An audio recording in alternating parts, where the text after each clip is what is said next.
ये भी जो आपकी बुक है human resource management. Human resource management का इंट्रोडक्शन हमने कर लिया, वैसे कल ही कर लिया था। इंट्रोडक्शन हमने ये किया था कि किसी भी कंपनी के लिए जहाँ पर मोर देन 10 एम्प्लॉइज काम कर रहे हैं तो वहाँ पर एचआर डिपार्टमेंट होना जरूरी है, क्योंकि एचआर डिपार्टमेंट जो उसका रिस्पॉन्सिबल है जॉब में रिक्रूटमेंट करवाना, ट्रेनिंग देना, स्टाफिंग करवाना, जॉब की स्पेसिफिकेशन निकालना, जॉब का डिजाइन करना, जॉब के रिक्वायरमेंट जो है स्किल्स वगैरह वो निकालना, ये सारा काम एचआर डिपार्टमेंट का ही होता है। इसमें हमारा जो नेक्स्ट टॉपिक स्टार्ट होता है वो होता है एचआर प्लानिंग, जिसको बोलते हैं ह्यूमन रिसोर्स प्लानिंग। जब भी किसी कंपनी में ह्यूमन रिसोर्स डिपार्टमेंट होगा तो प्लानिंग बेस पे ही उनको काम करना है। हमें पता है कि इफेक्टिव प्लान होगा तो कंपनी में काम बहुत जल्दी तरीके से कंप्लीट हो सकता है। विदाउट प्लानिंग कभी भी कोई काम किसी कंपनी में कंप्लीट नहीं होता।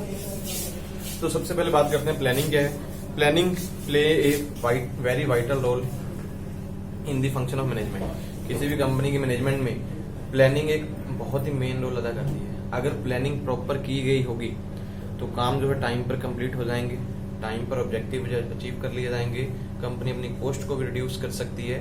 ये सारा काम प्लानिंग बेस पे ही होता है। उसके बाद आता है कि human resource planning. HR planning help to organization to find out the best talented device necessary steps in order to complete the organization strategy goal. Company जो स्ट्रेटजी गोल सेटअप करके बैठी होती है, अगर एचआर डिपार्टमेंट की best planning होगी तो उनको एक बहुत ही आसान तरीके से कंप्लीट करवाया जा सकता है। मींस कंपनीज एचआर डिपार्टमेंट जो होगा वो टैलेंट डिवाइसेस को फाइंड करके कंपनी के जो स्ट्रेटेजिक ऑब्जेक्टिव होंगे उनको टाइम पर कंप्लीट कर लेती है। टैलेंटेड डिवाइस का मतलब ये होगा कि मान लीजिए अच्छे एम्प्लॉयज को रखेगी, उनके लिए न्यू रूल्स एंड रेगुलेशन बनाकर टाइम पर उनके अपने काम कंप्लीट करवा लेगी। एचआर डिपार्टमेंट का ही काम होता है। फिर आता है उसके बाद importance of human resource planning.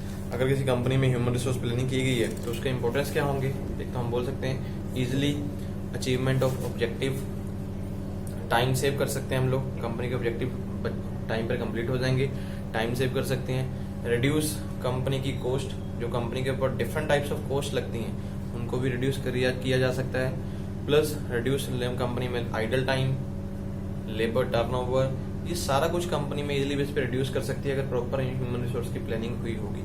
Labour turnover समझते हैं, जो कंपनी में एम्प्लॉयज जो छोड़ के जाते हैं उनको लेबर टर्नओवर बोलते हैं। अगर कंपनी ने अच्छी प्लानिंग की होगी तो एम्प्लॉयज कभी भी छोड़ के नहीं जाएंगे, उनको टाइम पर अपनी सर्विसेज मिलती चली जाएंगी। आइडल टाइम, जो कंपनी में एम्प्लॉयज फ्री में निकालते हैं। कंपनी में पता है कि हमारे पास 8 घंटे की ड्यूटी है, 8 घंटे में कंपनी में आपको आधा घंटा खाने के लिए दिया हुआ है, 2 बार 15-15 मिनट चाय पीने के लिए दिए हुए हैं, आप रिफ्रेशमेंट का टाइम दिया हुआ है। बाकी के 7 घंटे कंपनी में हमें काम करना पड़ता है।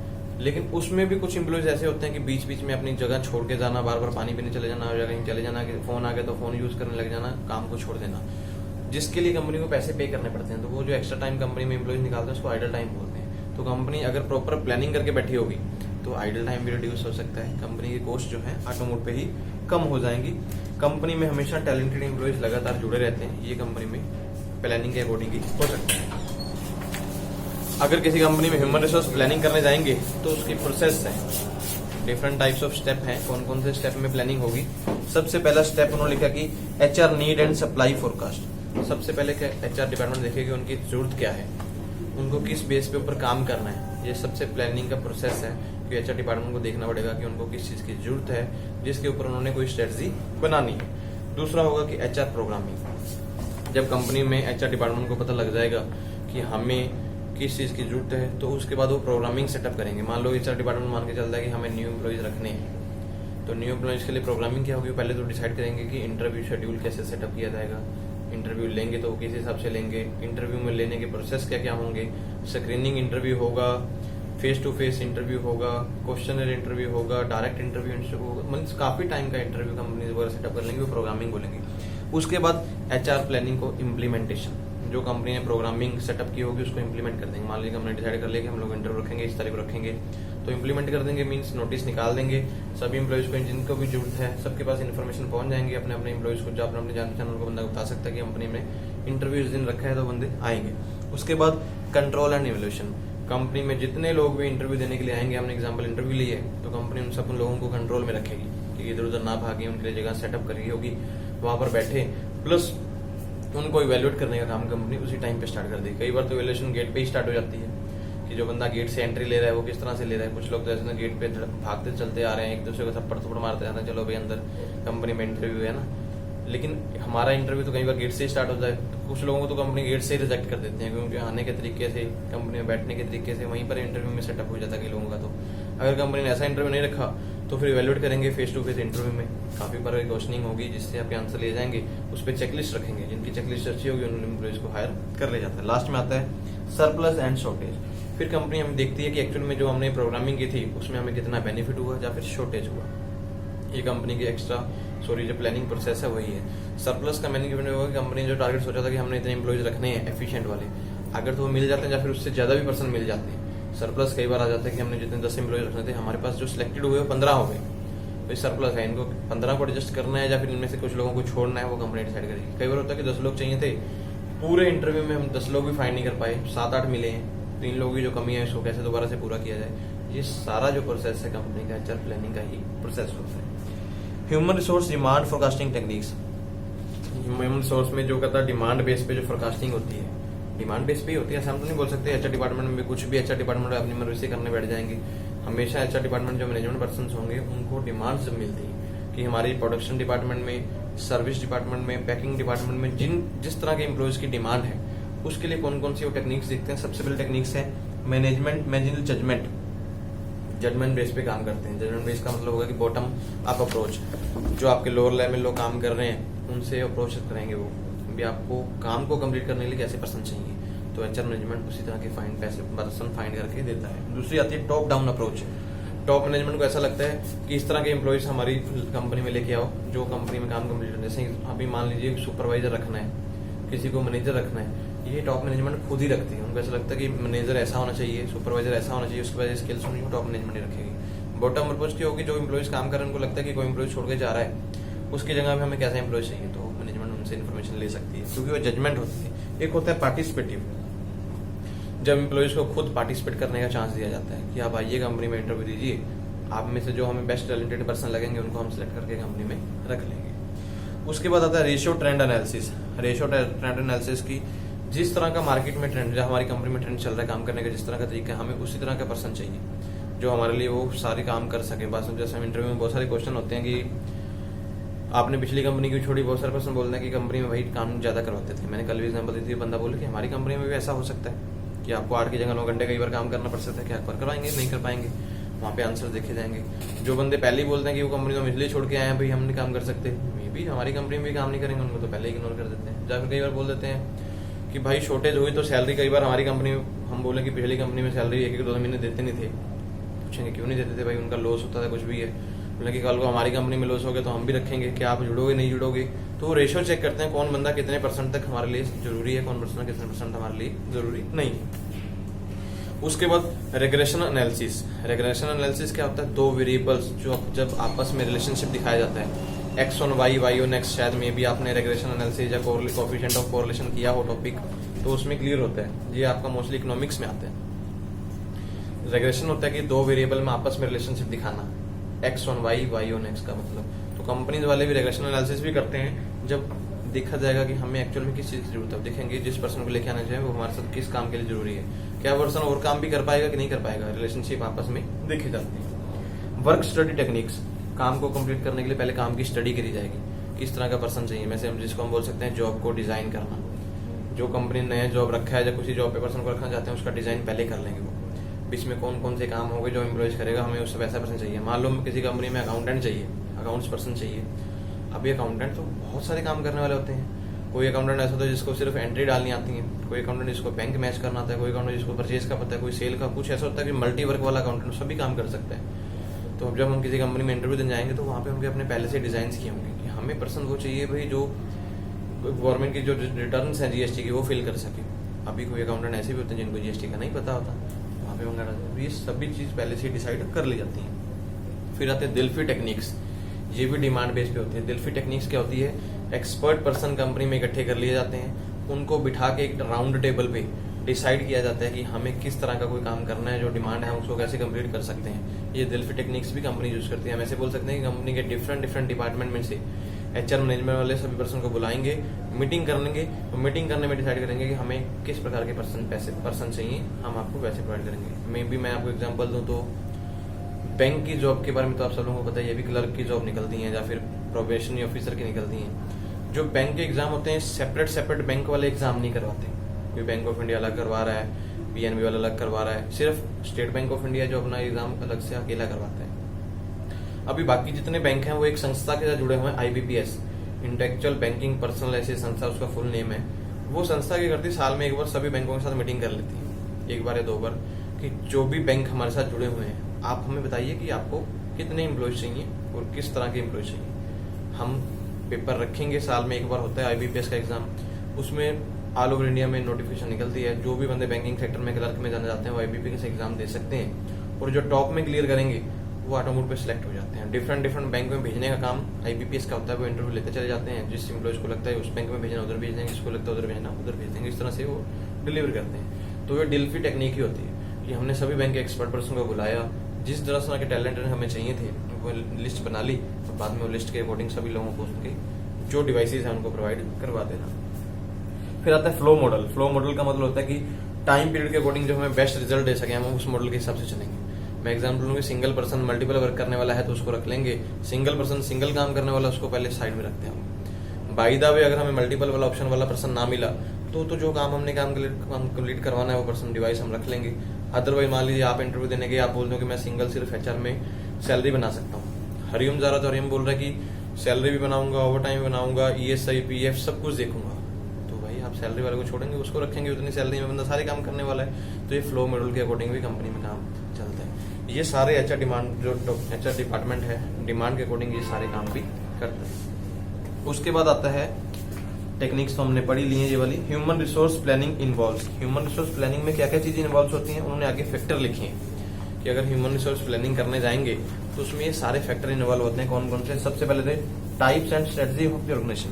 कंपनी के जो स्ट्रेटजीज हैं उनकी टाइप्स क्या हैं, किस प्रकार की उन्होंने स्ट्रेटजी बनाई हुई है, जो काम करने के तरीके हैं, जस्ट सेफ्टी के रिगार्डिंग रूल बने हुए हैं, कंपनी में आइडल टाइम के लिए क्या स्ट्रेटजीज हैं, ओवर टाइम के लिए क्या स्ट्रेटजीज हैं, उस सब चीजों को पहले कंपनी में HR डिपार्टमेंट समझ लेगा, उसके अकॉर्डिंग ही कंपनी में काम करेगा। दूसरा, organization growth cycle and planning. Company में अगर कोई एम्प्लॉइज आएगा उसको ग्रोथ कैसे हो सकता है वो प्लानिंग भी पहले HR डिपार्टमेंट कर लेता है। क्योंकि जब आप किसी एम्प्लॉइज को रखने जाते हो, सबको पता है कि आज मैं किसी कंपनी में 10-15 हजार सैलरी में जाऊंगा तो फ्यूचर में तो ग्रोथ करना ही है। लगातार ऐसा तो नहीं हो 10 साल कंपनी में 15,000 रुपये सैलरी पे रुका रहूंगा, तो मुझे 10 साल में अपनी सैलरी कम से कम 25-30-40 हजार लगभग लेके जानी है। तो कंपनी वो ग्रोथ का साइकिल भी पहले ही रेडी करके बैठी होती है कि अगर आप हमारी कंपनी में आओगे तो किस तरह से आगे आप बढ़ सकते हो, वो अपॉर्चुनिटीज भी कंपनी आपको प्रोवाइड करेगी। ये भी प्लानिंग कंपनी पहले रख चुकी है। Environmental uncertainty. By the way company में काम करते समय किसी प्रकार की अनसर्टेनिटी हो जाए, कोई एक्सीडेंट हो गया, मशीन स्टॉपेज हो गई, या फिर कोई ऐसी कोई हमारी बीमारी फैल जाए जिससे कंपनियां बंद हो सकती हैं, तो उस टाइम पे कंपनी क्या काम करेगी, वो HR डिपार्टमेंट पहले से प्लानिंग करके उसके लिए बैठती है। उसके बाद टाइम होरिजन। टाइम लगातार एक जैसा नहीं हो सकता, टाइम के अकॉर्डिंग कभी ना कभी कोई प्रॉब्लम्स आ सकती हैं। जैसे हम बोले कि आज टाइम अच्छा चल रहा है, मान लीजिए कल को बारिश हो रही है, कल को तूफान आ गया, हड़ आ गया, टाइम के अकॉर्डिंग कुछ भी हो सकता है। टाइम के होरिजन भी उन्होंने सेटअप करके रखे होते हैं। टाइम में अगर प्रॉब्लम नहीं तो उसको कैसे एडजस्ट करेंगे। Types and quality of information. किस प्रकार की इन्फॉर्मेशन हमें चाहिए, उसकी क्वालिटी कैसी होगी, ये भी कंपनी ने पहले से डिसाइड कर लिया होता है। ह्यूमन रिसोर्स मैनेजमेंट जब भी फोरकास्टिंग करने बैठेगा तो ये सारी चीजें उनको इफेक्ट करती हैं, तो उनको ये फैक्टर पहले ही देखने पड़ते हैं। उसके बाद आउटसोर्सिंग। मार्केट में से हम इन्फॉर्मेशन जो लेंगे या लोग पर हमें मिलेगी, जब ऐसा जो कुछ भी होगा वो कहाँ से मिलेगा, ये HR डिपार्टमेंट पहले से इन्फॉर्मेशन इसकी भी इकट्ठी रखता है। लेबर मार्केट या लेबर फोर्स। लेबर मार्केट के लिए भी पहले HR डिपार्टमेंट को इन्फॉर्मेशन होती है कि ये पर्सन हमें जो मिलेंगे। ऐसे तो पता है कि ऑल ओवर इंडिया में बहुत सारे ऐसे एम्प्लॉइज हैं जिनको काम की जरूरत है, लेकिन कौन से पर्सन काम करने वाले हैं उसके बारे में HR डिपार्टमेंट पहले से इन्फॉर्मेशन देते हैं। आजकल इंटरव्यू रखने के पीछे ये रीजन होते हैं कि जिन लोगों को रखना है उनमें से काम करने वाले बेस्ट पर्सन को रखिए। अदरवाइज मोस्टली कंपनीज के इनडायरेक्ट बेस पे कंपनी में काम रखते हैं, जिनको लेबर में काम कराना होता है। आज जो पर्सन बुलाए हैं अगर अच्छा काम करेंगे कल फिर बुला लेंगे, अदरवाइज उनको छोड़ के नए पर्सन को फिर बुला लेते हैं। तो लेबर फोर्स के बारे में पहले से इन्फॉर्मेशन वो रखते हैं। उसके बाद आ रहा है barriers to the human resource planning. जो ह्यूमन रिसोर्स प्लानिंग हम लोग करते हैं कंपनी में, जो हमने पीछे टॉपिक पढ़े हैं सारा, उसमें कौन कौन सी रुकावटें होती हैं। सबसे पहले रुकावटें आ रही हैं प्लानिंग। जब कंपनी में जब कोई प्लानिंग करने बैठते हैं, अगर टॉप मैनेजमेंट की कमिटमेंट ही सही नहीं होती, कंपनी में जो डायरेक्टर है, जो मैनेजर है, उसने जो कमिटमेंट आज किया है, HR डिपार्टमेंट प्लानिंग करने जा रहा है, कल को मुकर जाता है भी ऐसा नहीं भी छोड़ के इस तरह से करो, अगर वो कमिटमेंट फेल होती है तो प्लानिंग फेल हो जाती है। दूसरा, lack of commitment. Point clear कर दिया उन्होंने। अगर कमिटमेंट ही उसमें कमी आती है, एडिक्वेट प्लानिंग हो नहीं पाती, प्रॉपर प्लानिंग हो नहीं पाती, तो कंपनी में प्लानिंग फेल होगी। उसके बाद information, the collected information is not appropriate, जो इन्फॉर्मेशन हमें चाहिए लेकिन जो इन्फॉर्मेशन कंपनी से मिलती है वो प्रॉपर नहीं होती, तो एचआर की प्लानिंग बिल्कुल ही फेल हो जाती है। एचआर ने प्लानिंग की, इन्फॉर्मेशन लेके कि कंपनी में प्रॉब्लम्स आ रही हैं, एक्चुअल में प्रॉब्लम्स कंपनी में नहीं होती, कंपनी में जो मशीन्स हैं उनकी वजह से प्रॉब्लम आ रही है, तो वहां पे गड़बड़ आती है। फोकस, जब कंपनी में फोकस जिस चीज के ऊपर करना चाहिए, लेकिन कंपनी उसको फोकस करने की जगह फ्यूचर कॉस्ट को देखने बैठ जाती है कि आज जो कॉस्ट चल रही है उसको फ्यूचर में कम करेंगे। फ्यूचर में तो कुछ भी कम नहीं होना, फ्यूचर में सब बढ़ेगा। आज अगर आप उसको कम करने बैठोगे तो बेनिफिट फ्यूचर में होगा, आज कम करने का बेनिफिट है। तो अगर जब फ्यूचर में आप सोचने बैठते हो तो कॉस्ट में प्रॉब्लम्स आती ही आती हैं, जब कंपनी प्रॉपर फोकस नहीं करती। उसके बाद लैक ऑफ रिसर्च वर्क। कैसे? मान लो कंपनी एचआर की प्लानिंग है, आप एचआर डिपार्टमेंट ने बोल दिया कि आपको इस चीज के ऊपर फोकस करना है कि अपनी कॉस्ट कम कीजिए। अब कंपनी बोल दी कि हम फ्यूचर में कर लेंगे, तो एचआर की प्लानिंग तो फेल हो गई। आपको तो बोला था हमने भी इस चीज को फोकस करो। मान लीजिए हमारे पास तो 2 एम्प्लॉइज हैं जो हम तंग कर रहे हैं, अभी कंपनी बोले इनको फोकस करोगे, इनको हम सैलरी दे रहे हैं दोनों को 50,000 रुपए मंथ का, तो अभी दोनों बंदे काम ही नहीं कर रहे, कंपनी बोल रही इसको फोकस। प्रॉब्लम किसकी है? एचआर प्लानिंग फेल ही है वहाँ पे कि हमने आपको बोल दिया था कि प्रॉब्लम इनकी वजह से, चाहे इनको सेटअप करो, चाहे इसको हटाइए, इनके हम 9% देते हैं, कंपनी फिर भी इग्नोर करती है उस चीज को, तो वहाँ पे कंपनी की प्लानिंग फेल जो हो जाती है। उसके बाद लैक ऑफ रिसर्च वर्क, जब कंपनी में एचआर डिपार्टमेंट को लगता है कि हमें रिसर्च करनी किसी चीज के ऊपर, लेकिन कंपनी उसमें कमिटमेंट नहीं करती कि हमें रिसर्च करने की जरूरत नहीं है, जैसे काम चल रहा है वैसे चलने दो, तो वहां पर भी प्लानिंग एचआर डिपार्टमेंट की क्या हो जाती है? फेल हो जाती है। रिसर्च करनी थी लेकिन रिसर्च करी नहीं। Managers involvement is also important. जब भी एचआर डिपार्टमेंट कोई प्लानिंग कर रहा है, मैनेजर का इन्वॉल्वमेंट होना जरूरी है। मीन्स मैनेजर भी उन पॉइंट को समझे कि जो हमारे पास एचआर डिपार्टमेंट में पर्सन रखे हैं वो जो कुछ करने जा रहे हैं क्या वो सही है या नहीं है। उसी टाइम पर हम लोग इन्वॉल्व होकर, मैनेजर इन्वॉल्व होकर बोल दे कि नहीं भाई इसको ऐसे चेंज कर लो, इसको ऐसे चेंज कर लो, अगर एडजस्टमेंट हो जाएगी तो अच्छा है।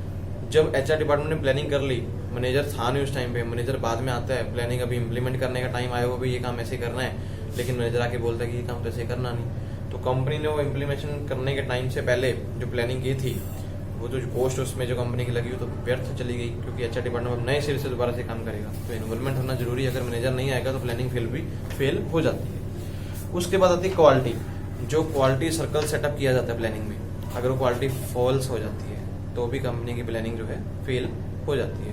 कंपनी एचआर डिपार्टमेंट बोलती है कि हम कंपनी में जो एम्प्लॉय रखेंगे क्वालिटी वाले पर्सन रखेंगे, अभी कंपनी बोलती है हमें इमरजेंसी बेस पे उन पर्सन की लोड है, उन पर्सन को ले हम प्रोडक्शन करेंगे, प्रोडक्शन हो जाता है, सामान बन जाता है, लेकिन वेस्टेज बहुत ज्यादा निकल जाती है, तो उस टाइम पे क्वालिटी खत्म हो जाती है। क्योंकि एचआर डिपार्टमेंट बोला था कि हम आपको टैलेंटेड पर्सन देंगे, आपको इमरजेंसी नीड थी, आपने बड़ा कुछ भी पर्सन बुला लिए, अपना काम कंप्लीट करवा लिया, लेकिन बाद में जो स्क्रैप या वेस्टेज निकली प्रॉब्लम किसकी वजह से आई? क्योंकि हम क्वालिटी वर्क प्रोवाइड नहीं कर पाए, क्योंकि एचआर उसमें फेल हो जाता है कि हमने जो बोला था वो काम तो हुआ नहीं। फिर आते हैं prerequisite for the successful human resource planning. अगर किसी कंपनी में एचआर प्लानिंग सक्सेसफुल बनानी है तो उसके लिए कौन कौन चीजों की सबसे ज्यादा जरूरत है? सबसे पहले integral part of the corporate planning. Company का जो इंटीग्रल पार्ट है, जैसे बोले कि कंपनी का मैनेजर, कंपनी का डायरेक्टर, वो उस प्लानिंग का पार्ट होना चाहिए, हिस्सा होना चाहिए, तब जाके प्रॉपर प्लानिंग हो सकती है। अभी मैनेजर इन्वॉल्व ही नहीं हो रहा, डायरेक्टर बोलता है बना के ले आओ, बस जो आपने बना दी वो सही है, तो बाद में प्रॉब्लम्स क्रिएट हो सकती है। दूसरा, टॉप मैनेजमेंट की सपोर्ट, ऑलवेज सपोर्ट होना चाहिए। आपने जो काम मैनेजमेंट में सोच लिया कि ये काम कम करना है, टॉप मैनेजमेंट बाद में बोलती है ये काम करना ही नहीं है भाई, आपने ऐसे कैसे कर दिया, तो गड़बड़ वहां पर भी हो जाती है। अगर मैनेजमेंट में किसी बंदे को आपने जिम्मेवारी दी है, वो काम कंप्लीट करेगा तो उसकी सपोर्ट करनी जरूरी है। Personal records must be complete.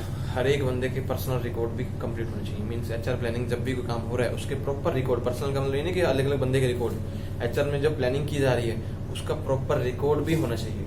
आपने बोल दिया कि ये काम करेंगे, मुंह जुबानी काम नहीं होना चाहिए, उस चीज का एक्चुअल में रिकॉर्ड होना चाहिए। हमने ये डिसाइड किया था। आप देखें कि गवर्नमेंट सेक्टर में या किसी कंपनी सेक्टर में जब भी कोई मीटिंग होती है उसके मिनट्स बनते हैं। मिनट्स क्या होते हैं? ऐसे घड़ी का मिनट्स नहीं होते, उसके नोट्स होते हैं, मिनट्स को नोट्स बोलते हैं। तो मिनट्स, मीटिंग के नोट्स पब्लिश किए जाते हैं, या फिर उसका प्रिंट निकाला जाता है कि इस मीटिंग में हमने ये चीज डिसाइड किया था और इसको ये लागू करने जा रहे हैं, उसका प्रॉपर रिकॉर्ड होना जरूरी चाहिए। ह्यूमन रिसोर्स प्लानिंग में रिस्पॉन्सिबिलिटी शुड बी सेंट्रलाइज। जब भी ह्यूमन रिसोर्स प्लानिंग करेंगे उसमें जो रिस्पॉन्सिबिलिटीज किस बंदे की जिम्मेवारी लगानी है वो सेंट्रलाइज बेस पे होनी चाहिए। मीन्स टॉप मैनेजमेंट डिसाइड करेगी कि किस बंदे की क्या क्या रिस्पॉन्सिबिलिटी है। ह्यूमन रिसोर्स प्लानिंग में ऐसा नहीं है कि अपनी मन मर्जी आप बोलो कि भाई हमारी कंपनी में ये काम है, जो मर्जी बंदा अपनी मर्जी से कुछ भी कर ले, जो बंदा एक बार डिसाइड कर लेगा उसकी रिस्पॉन्सिबिलिटी। ऐसा नहीं है। किस बंदे को कौन कौन सी रिस्पॉन्सिबिलिटी देनी है ये टॉप मैनेजमेंट ही डिसाइड कर ले पहले से ही, तब जाके कहता प्लानिंग अच्छी हो सकती है। अगर मैनेजमेंट ने पहले से डिसाइड नहीं किया हुआ, मेरे को बोल दे तू अपना काम कर ले, तो अपना कर ले, हम कुछ भी करके आ जाए, बाद में मैनेजमेंट बोले तो ये सही नहीं है, तो बाद में गड़बड़ करने से पहले से ही उसकी रिस्पॉन्सिबिलिटी सेटअप हो जाए। Time horizon must be long to permit remedial action. Time horizon भी कहता लॉन्ग होना चाहिए। अगर मान लीजिए किसी प्रकार की कोई कमी आ रही है, किसी वजह से कोई मिस्टेक्स हो जा रही हैं, गलतियां हो रही हैं, तो उनको सही करने के लिए कंपनी में टाइम भी होना चाहिए। टाइम पीरियड बताया जाना चाहिए कि भाई गड़बड़ आएगी तो उसको within 1 month, within 1 week, within 2 week में आप कंप्लीट कर सकते हो।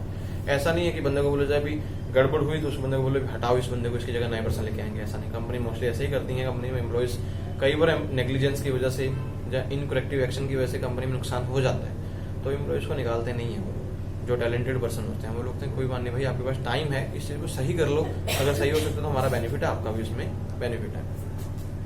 Techniques of planning lead to the data accuracy. जो भी टेक्निक्स प्लानिंग में यूज करोगे उसमें चीज क्लियर होनी चाहिए कि डाटा एक्यूरेट होना चाहिए। ऐसा नहीं है कि डाटा आप कुछ भी किसी भी पर्सन से कुछ भी जजमेंट बेस पे डाटा लेके आ जाओ। एक्यूरेट डाटा होना चाहिए जिस बेस पे प्लानिंग होनी चाहिए। ये भी किसी कंपनी में प्लानिंग करोगे तो वहां पर टेक्निक्स इसेंशियल है, ये चीज वहां पर होनी चाहिए। फिर उसके बाद आ रहा है ह्यूमन रिसोर्स इंफॉर्मेशन सिस्टम। जो ह्यूमन रिसोर्स का कहता भी इंफॉर्मेशन सिस्टम है, मीन्स एचआर डिपार्टमेंट को जो इन्फॉर्मेशन मिलेगी कहाँ कहाँ से मिल सकती है, मीन्स कौन कौन से पर्सन्स, कौन कौन सा मेंबर्स, कौन कौन से इंटरनल पार्ट या फिर एक्सटर्नल पार्ट्स जिन जहाँ से कंपनी में डिपार्टमेंट को एचआर डिपार्टमेंट को इन्फॉर्मेशन मिलती है वो कहाँ कहाँ से मिलती है। सबसे पहले तो कहता भी इक्वल एम्प्लॉयमेंट। अगर कंपनी में कहता इक्वल एम्प्लॉयमेंट हो, सबको चांस मिले, मौका मिले आगे बढ़ने का, तो इन्फॉर्मेशन अच्छी मिलेगी। एचआर डिपार्टमेंट को पता लग जाए भी कौन कौन से पर्सन एक्चुअल में इन्वॉल्व होना चाहते हैं कंपनी में, उनको लगता है कि ग्रोथ करने वाले हैं। इन्फॉर्मेशन इसी से निकालते हैं। कंपनी में अच्छी कंपनीज में कुछ ना कुछ हर एक डिपार्टमेंट में साल में या 2 बार में 3 बार एक्टिविटीज रखते हैं अपने काम के प्रति। सब लोगों को चांस देते हैं उसी डिपार्टमेंट में कि आप चाहें तो इसमें हिस्सा ले सकते हैं। हिस्सा लेंगे तो कुछ अलग ड्राइंग बना के दिखाइए, कुछ आपको लगता है कि इसके ऊपर अलग से हम कुछ कर सकते हैं, कुछ चार्ट बना के दिखाइए, कुछ प्रैक्टिकल करके दिखाइए, तो बंदे अच्छे होते हैं, वो टैलेंट से आगे बढ़ जाते हैं। तो कंपनी में पता लगता है कि कौन कौन पर्सन एक्चुअल में इन्वॉल्व होना चाहते हैं, उनको इन्फॉर्मेशन मिल जाएगी। दूसरा स्टाफिंग।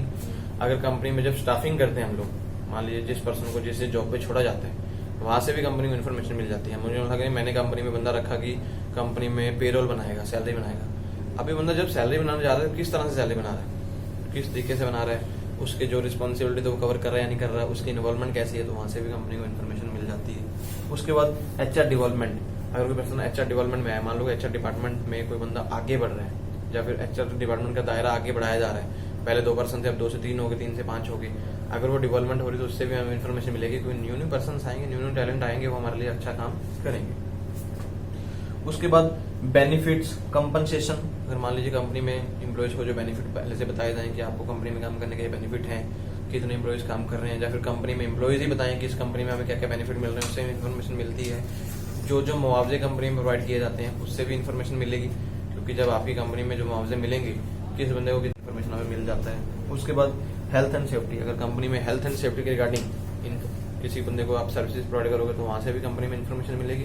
हर एक बंदा बताएगा कि एक्चुअल में कंपनी किस बेस पे काम कर रही है, क्योंकि कंपनी में जितनी सर्विसेज एम्प्लॉयज को दी जाएंगी उसी से ही कंपनी को इन्फॉर्मेशन मिलती है कि हम लोग किस किस एरिया में आगे बढ़ रहे हैं। अगर वो सभी एरिया में कंपनी को प्रॉपर इन्फॉर्मेशन मिलती है तो समझिए कि कंपनी में लेबर टर्नओवर कभी नहीं होगा, रिड्यूस होंगे इन एम्प्लॉयज, ना तो छोड़ेंगे ना ही कंपनी को रिप्लेस करना पड़ेगा, तो वो कंपनी के बेनिफिट के लिए काम होते हैं। Employees relations, security of employees. Company में एम्प्लॉयज के आपस में रिलेशनशिप अच्छे हैं, एम्प्लॉयज के साथ, एम्प्लॉयज के एम्प्लॉयर के साथ, एम्प्लॉयर के एम्प्लॉयज के साथ, तो वो कंपनी में कभी प्रॉब्लम्स नहीं आती, इन्फॉर्मेशन अच्छी मिलती चली जाती है। एम्प्लॉयज के लिए जो कमिटमेंट्स हैं, अगर कंपनी टाइम पे कंप्लीट करती है तो वहां पर एम्प्लॉयज से इन्फॉर्मेशन मिल जाती है कि एक्चुअल में कंपनी वाले किस तरह काम कर रही है, तो एचआर डिपार्टमेंट प्लानिंग बहुत अच्छी तरीके से कर सकती है। इन सभी चीजों को पॉइंट्स को इकट्ठा करें तो एचआर प्लानिंग बहुत तरीके से होगी, जिसको हम बोल सकते हैं कि ये सारे पॉइंट कंपनी में एचआर डिपार्टमेंट के लिए इन्फॉर्मेशन का ही काम करते हैं। फिर हमारे पास आती है स्ट्रेटजी एचआर इनिशिएटिव। जब भी एचआर डिपार्टमेंट में कोई स्ट्रेटजी बनाने जाएंगे तो इनिशिएटिव सबसे पहले क्या किया जाएगा। इनिशिएटिव सबसे पहले तो कहते हैं जो शॉर्टेज होंगी उनको मैनेज किया जाएगा। कंपनी में जो एचआर डिपार्टमेंट है कोई प्लानिंग करने जा रहा है, उसमें इनिशिएटिव सबसे पहले क्या करेंगे, जिस प्रकार की भी शॉर्टेज है उन चीज को दूर किया जाएगा। फिर क्या करेंगे, स्ट्रेटजिंग फॉर दी सरप्लस। हमेशा शॉर्टेज को सरप्लस में कन्वर्ट करने का काम करेंगे। ये आपके ग्राफ बना के दिखाया उन्होंने, सबसे पहले उन्होंने दिखाया यहाँ पे टॉप में, कि आपके बुक में दिखाया हुआ कंपनी में स्ट्रेटेजिक इनिशिएटिव। सबसे पहले कंपनी क्या काम करेगी, इस साइड में देखेगी कि कंपनी में शॉर्टेज क्या है, उस शॉर्टेज को खत्म किया जाए। शॉर्टेज को कट करेंगे तो क्या करेंगे, नए एम्प्लॉयज को रखेंगे। हो सकता है कि जो पुराने एम्प्लॉयज हैं उनको रिटेन करने के बारे में भी सोचेंगे, या फिर स्ट्रेटजी क्या करेंगे, हमेशा सरप्लस को देखेंगे। जहाँ पे कंपनी को बेनिफिट हो सकते हैं मैनेज करने की कोशिश करेंगे, वहाँ पे भी हमेशा रिड्यूस वर्क आवर प्रोड्यूस करके बंदे को जो बेनिफिट मिल सकते हैं एक्स्ट्रा प्रोवाइड करने के बारे में सोचेंगे। तो ये कंपनी में हमेशा स्ट्रेटजीज यूज करेंगे एचआर डिपार्टमेंट। एचआर डिपार्टमेंट का मोस्टली काम तो यही होता है कि कंपनी में कभी भी शॉर्टेज ना हो। शॉर्टेज कब होती है, जब एम्प्लॉयज नहीं होते हैं, एम्प्लॉयज काम नहीं कर रहे, जब ऐसे एम्प्लॉयज छोड़ के जा रहे हैं, तो कंपनी हमेशा उसके लिए सरप्लस में काम करने के बारे में सोचती है। ये था टॉपिक आपका जो एचआर प्लानिंग वाला, जो खत्म। इसमें जो आपका मेन क्वेश्चन बनता है, एचआर प्लानिंग क्या है, उसका प्रोसेस क्या है, या एचआर प्लानिंग में कौन कौन सी रुकावटें, हमें ऐसा लगता है कि कौन कौन से पॉइंट्स ऐसे हैं जिनको प्रॉब्लम्स में आती हैं, जिसको बैरियर्स बोलते हैं, या फिर एचआर प्लानिंग करने के लिए कौन कौन सी चीज़ों की जरूरत है, वो पॉइंट्स आपका मेन क्वेश्चन है। इनमें से किसी एक चीज़ को आगे लेके आपके साथ वो चलेंगे। सर एचआर इनिशिएटिव है, इसमें